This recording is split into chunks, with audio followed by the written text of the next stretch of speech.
તમારા ઘરે 3 વાર આવી, તમે ક્યાં વયા ગયા હતા? પાછું તમે મને કીધુંય નહીં કાંઈ. સાચી વાત છે આરતીબેન, હું તમને હે ને હાવ કહેતા ભૂલી ગઈ. હું હે ને મિલિટરી ટ્રેનિંગમાં ગઈ હતી.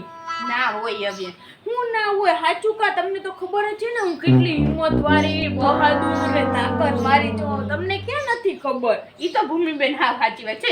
આપણા આખી સોસાયટીમાં એક તમે ને હું, આપણે બેમાં તો હિંમતનો ખજાનો છે. તો તમને થઈ નોકરી કે એમાં એવું હે ને આરતીબેન કે ઓલે દોયડા કૂદવામાં, ઠેકવામાં, ઓલા આંખમાં નિશાન મારવામાં બધેયમાં હું પાસ થઈ ગઈ. હા, પણ ઓલે ડોક્ટરીમાં હે ને મારા હાથમાં પરસેવો વહ્યો તો અહીંયાના હે ને ટ્રેનર સાહેબ છે ને એને બહુ અફસોસ થતો તો. મોટામાં મોટા સાહેબ છે બોલો.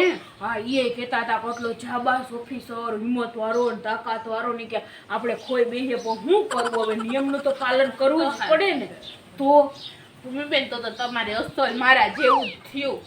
તો તમે ગયા હતા ટ્રેનિંગમાં? હા, મેં તમે ટ્રેનિંગ દીધી, તમે કેદીની પાસ કરી લીધી? નો હોય હવે, હું નો હોય, મેં તો આ ટ્રેનિંગ કેદીની પાસ કરી લીધી. પણ તમારું શરીર તા જોવો તો ખરી. આ મારું શરીર છે, મારું શરીર છે સાચું શરીર, કંઈ ખોટું નથી કે રોગા ચરબી નથી. મારું શરીર ને એકદમ સાચું છે. હું ટ્રેનિંગમાં જેદી ગઈ હતી ને, આ તેદી આખી લાઈન હતી ને અમારી ટ્રેનિંગની. આ તો મારો ધક્કો લાગ્યો ને તો અડધી લાઈન તો પડી ગઈ બોલો. ત્યાંથી નીકળવા ગઈ ને તો એક છોકરામાં જરાક આમ ઠેબો લાગ્યો ને તો એ છોકરાએ 3 દડી ખાધા બોલો. બોલ બહુ કેવાય. તો તમે દોડવાની કૂદવાની બધી માં તો પાસ થઈ ગયા. એમાં તો મારો પહેલો નંબર હે ભૂમિબેન. તો તમને ચશ્મા તો નાનપણથી તો તેમાં નિશાન તાકવામાં કેમ તમે આયલા? એમાં એવું હતું ભૂમિબેન કે હે ને ત્યાંના સાહેબ હતા ને, બહુ સારા હતા. એને મને કીધું કે તારું બધાયમાં તું હિંમતવાળી ને બહાદુર કેવી કેવી તાકાત છે, એટલે હે ને કે હે ને તારે જઈને નિશાન તાકવાનું થઈ ને તો તારે બથા આવી જવાનું. હા, તો બધાયમાં પાસ થઈ ગયા. બધાયમાં પાસ થઈ તો કેમ નોકરી નથી કરતા? એમાં એવું થયું કે હે ને બધાયમાં પાસ થઈ ગઈ, મારી નોકરીનો ઓર્ડર આવી ગયો. તો ભૂમિબેન હતો કેમ નોકરીનો ઓર્ડર આવી ગયો ને મારે જેથી જવાનું હતું ને તેથી મારી મમ્મી એને રોવા માંડ્યા, એને ફૂલ રોવા માંડ્યા. ને મને કહે કે હે ને તું ના જા નોકરી, બાથી ની કે આપણે એવું કાંઈ નથી કરવું. પછી મારી મમ્મીનું મને બહુ ખાય હું, એટલે મેં કીધું ના ના કંઈ નથી કરવું, જવા દો.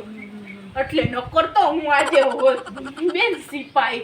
અને આમ હિંમતમાં તો આપણો ખજાનો તો તમે ન હું બે હોત. સાચી વાત છે આરતીબેન, મને તમારા જેવું જ છે.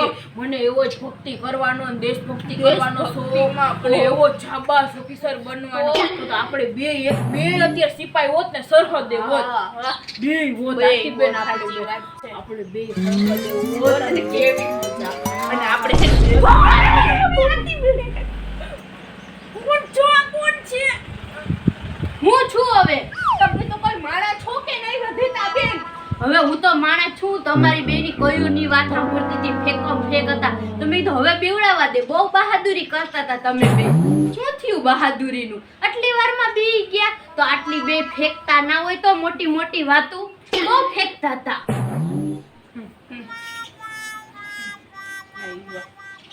તો મિત્રો આ બે તો અમારી બે ફેકું જ છે, તો તમારે આનું કઈ મનમાં નહીં લેવાનું હો. હા, સાચી તો હું જ છું.